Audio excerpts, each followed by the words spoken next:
share their thoughts on the state of the nation. Mr. Speaker, this was a unique opportunity presented to the House to speak and speak as candidly as I could, Mr. Speaker, on the various challenges that have been brought to fore by many citizens that have spoken the last few days on the state of our nation and the need for us as a leadership to respond to all that they have been addressing themselves to.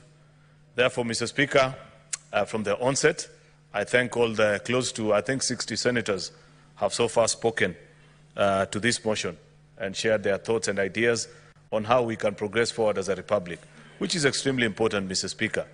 Mr. Speaker, I'd wish to perhaps set some disclaimers from the onset. Number one is that we are under no illusion that as a House we can resolve everything that we are being asked to resolve as a leadership of a country. Number two is that it is not everything that can be addressed immediately. But listening to most colleagues, Mr. Speaker, they divided their proposed solution almost into three parts. There are those that are immediate, there are those that are for the medium term, and there are those that are for the long term, Mr. Speaker, insofar as fostering a prosperous nation is concerned. And that's the nature of life. It's impossible, Mr. Speaker, to achieve change or the absolucy of, Mr. Speaker, a prosperous society in one instance. But there must be a beginning. And I must say, Mr. Speaker, that this is a good beginning. This is where we want to start, Mr. Speaker, because it begins with an appreciation that we are at fault and there are things that we need to set right. Various leaders, Mr. Speaker, have since added their voice on how the nation can walk itself out of the crisis that we find themselves in.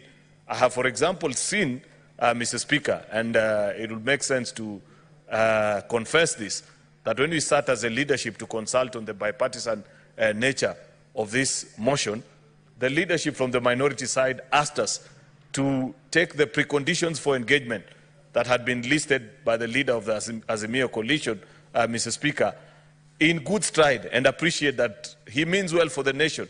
And he feels that taking into consideration the things that have so far now been listed as amended in the amended motion, compensation of victims, acceptance and acknowledgement that their lives have been lost unnecessarily, persecution of those that have been involved in brutality, and so on and so forth, will be a good place to start.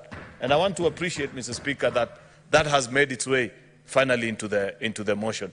Then subsequently, there are things that we'll have to do. And let nobody be under the illusion that it will be an easy journey, Mr. Speaker.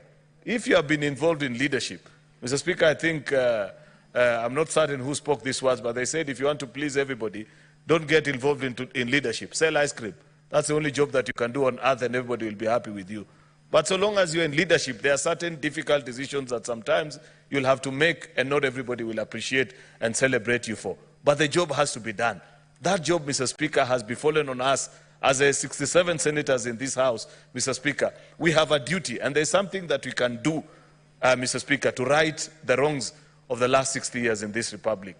Mr. Speaker, we also appreciate and we know that on our own, first of all, being one of the unicameral units, of the bicameral units of Parliament in this House, Mr. Speaker, that we need our colleagues in the National Assembly to support us as well. Because the truth of the matter, much as when many of our colleagues were speaking, they may have cast aspersions and said certain things about the National Assembly, a legislation that has been passed by Senate alone is only good ink on paper.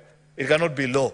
Therefore, Mr. Speaker, the National Assembly remains to be an integral partner, Mr. Speaker, especially in resolving issues that we have been addressed and that we are aware that can only be solved through the legislative arm of government, Mr. Speaker. There are certain laws that we will need to change. There are things that we need to tighten, Mr. Speaker. There are laws that we need to amend.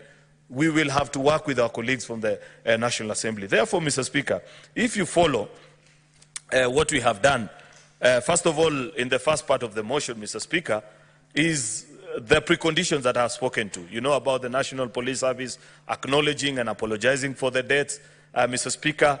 Mr. Speaker, there is issue of compensation for the peaceful protesters, those that were involved in the 2023 protests that were led by the Azimio coalition, and the 2024 protests, Mr. Speaker, that were led by other Kenyans. Mr. Speaker, there is need for compensation, and this is what the House is resolving this morning to call upon the national government to do. There's also the need for the National Police Service to extend amnesty, but I must be very clear about this. The amnesty is to the peaceful protesters, Mr. Speaker, not the criminals that have been breaking into people's businesses. If you've been arrested, you've been found with items that you looted out of someone's hard-earned sweat, Mr. Speaker, that's not the people that you are pleading the cause for, Mr. Speaker. We are very clear and particular that this is in regards to those that have been unlawfully detained, Mr. Speaker, or arrested and have court cases. We cannot direct the Office of the Director of Public Prosecution, Mr. Speaker. That's why the language used is we are calling upon them in the spirit of, Mr. Speaker, setting a good climate for engagement as a country, Mr. Speaker, if they can consider, and we will be urging our colleagues in Justice and Legal Affairs Committee, because they are the line committee that engages that department, Mr. Speaker, to engage with them and ask them to withdraw the cases of those Kenyans that they are specific and they are particular, that their only crime and offense, Mr. Speaker, is they participated. You know how police draft these charges. They cannot say you are idling and doing those things, but amongst themselves, they know the truth, Mr. Speaker, that this person was just caught at the wrong place and at the wrong time, Mr. Speaker. That's why we are sending. We have a call to IPOA, the Independent Police Oversight Authority, Mr. Speaker. This is with regards to investigations of citizens, Mr. Speaker, that have lost their lives in the course of this protest, Mr. Speaker.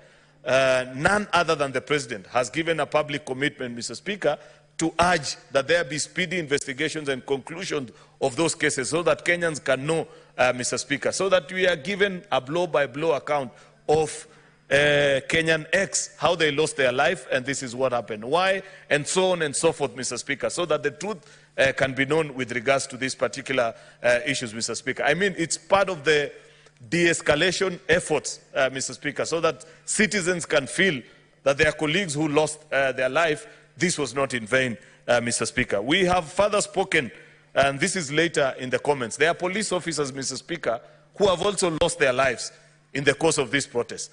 I was just informed this morning by the Senator Fonyeri that last week, during the protest in Karatina, there is a police woman, I think, who was attacked, and she later succumbed to injuries, and so many others across the country. There needs to be explanation and account of all these people, Mr. Speaker, so that the country can have closure, Mr. Speaker.